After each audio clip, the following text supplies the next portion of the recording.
और भारतीय जनता पार्टी ने जिस प्रकार से यहाँ पर मैं समझता हूं कि जितना गलत प्रचार, दुष्प्रचार, धन बल का प्रयोग, केंद्रीय एजेंसियों का दुरुपयोग करते हुए जो चुनाव लड़ा है, ये राजस्थान की जनता सब देख रही है।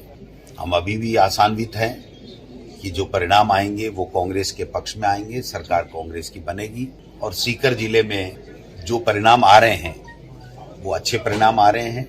भारी संख्या के अंदर कांग्रेस प्रत्याशी हमारे जीत करके पुनः राजस्थान की विधानसभा में जा रहे हैं। शेखावाटी का परिणाम भी अच्छा है।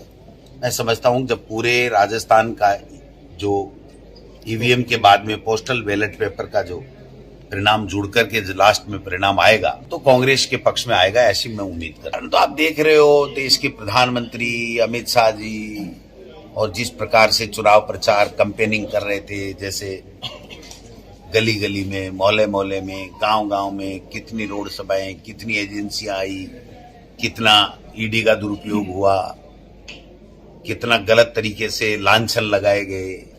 एक तरीके से लोकतंत्र के इस पर्व को दूषित करने का काम भारतीय जनता पार्टी के तमाम नेताओं ने किया। ये कमी हमें खलेगी राजस्थान की विधानसभा में। वो काफी लंबे समय से थे, हालांकि वो मेरे विपक्षी पार्टी के नेता हैं, लेकिन उनका विधानसभा में नहीं आना, ये कमी खलेगी हम सब लोगों। मैंने तो कभी उनके ऊपर तंज मारा नहीं। ठीक है, हार जीत है, जनता तय करती है, हम लोग नेता तय नहीं करते। जनता को चुभने वाली बात कोई नेता या पार्टी करती है तो उसके परिणाम उसको भुगतने पड़ते हैं। मेरे बारे में मेरे लक्ष्मणगढ़ की जनता, मेरे सीकर के लोग, तमाम लोग जानते हैं कि बहुत ही ईमानदारी के साथ में मैंने जनता की सेवा की है। तो इस तरीके से आचार संहिता के बाद में जिस प्रकार का माहौल बना करके एक तरीके से बदनाम करके एक षड्यंत्र रचा गया था, तो निश्चित रूप से जनता में इस बात का आक्रोश था और उन्होंने वोट के माध्यम से उस बात का जवाब दिया। लेकिन जिस तरीके से भारतीय जनता पार्टी चल रही है, मुझे नहीं लगता इनमें आपस में कोई सुलह होगी या एका रखेंगे। 5 साल भी ये आपस में झगड़ते रहे, अब भी मुझे लगता है कि कांग्रेस की सरकार बनेगी और ये झगड़ते रहेंगे। सीएम तो हमारी पार्टी ने बहुत पहले से तय कर रखा है कि पार्टी आलाकमान सबसे चर्चा करके जीते हुए विधायकों से और फिर पार्टी आलाकमान फैसला करेंगे। ये कोई जातियों का खेल नहीं है, प्रजातंत्र है। इसमें 36 कौमों को साथ लेकर पार्टियां चलती हैं और जब पार्टियां 36 कौमों को साथ लेकर के चलती हैं तो पार्टियों में जो चुनाव जीत करके आते हैं उनकी राय से फिर जो भी पार्टी होती है, हमारी पार्टी आलाकमान जो फैसला करता है वही नेतृत्व करता है। फतेहपुर में विकास की जीत है, फतेहपुर के कांग्रेस के कार्यकर्ताओं की मेहनत की जीत है और फतेहपुर के मतदाताओं ने मेरे ऊपर भरोसा किया। फतेहपुर के मतदाताओं ने विकास को वोट दिया। पिछले 5 साल में जो फतेहपुर में विकास हुआ है हमारी सरकार के द्वारा, उस विकास को देखते हुए फतेहपुर की जनता ने मुझे दोबारा विधायक बनाया। दौद विधानसभा की पूरी जनता को धन्यवाद देना चाहता हूँ कि उन्होंने पूरा आशीर्वाद दिया, पूरा सहयोग दिया।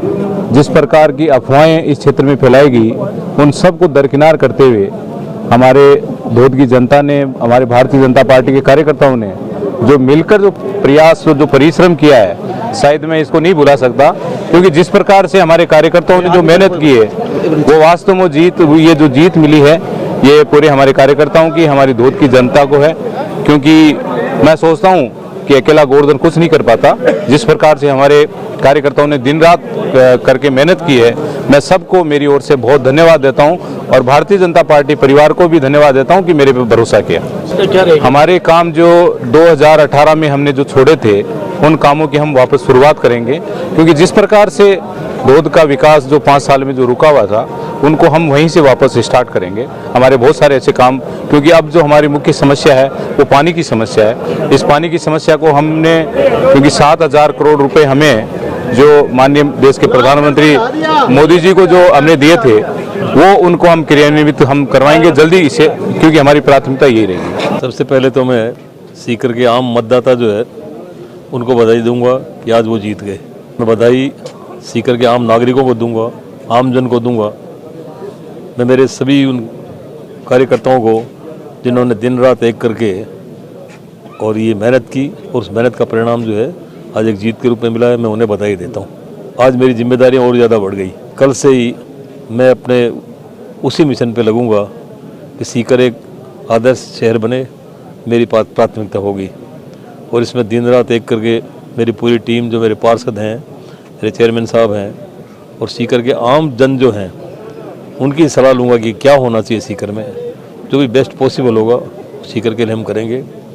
कल से जिम्मेदारियाँ इतनी ज़्यादा बढ़ गई कि मुझे दिन रात एक करके भी और मेरे सपनों का सीकर बनाऊं।